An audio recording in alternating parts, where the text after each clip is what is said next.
7 দিনে এই অ্যামাউন্টটা করা চারটেখানি কথা না।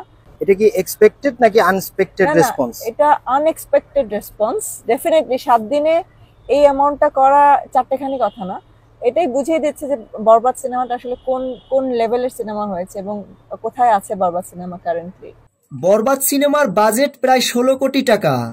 বাজেট অনুযায়ী বরবাদের প্রথম সপ্তাহের কালেকশন হিট। এখন ইন্ডাস্ট্রি হিটের পথে হাঁটছে বরবাদ। বরবাদ তো যেতেই থাকবে, বরবাদ চলতেই থাকবে।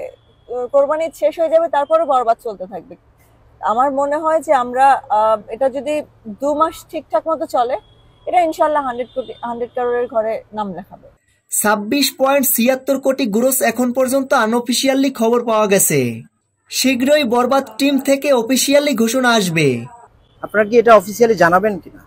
অবশ্যই জানাবো। বক্স অফিস আমাদের নেই। আমরা সিঙ্গেল স্ক্রিন থেকে যখন টোটাল অ্যামাউন্টটা পাবো, ডেফিনেটলি আমরা সবার সাথে এটা শেয়ার করব। প্রিয় ভিউয়ার্স, বরবাদ সিনেমাটি আপনাদের কাছে কেমন লেগেছে কমেন্ট করে জানিয়ে দিন। ভিডিওটি ভালো লাগলে একটা লাইক দিয়ে আমাদের পাশে থাকুন।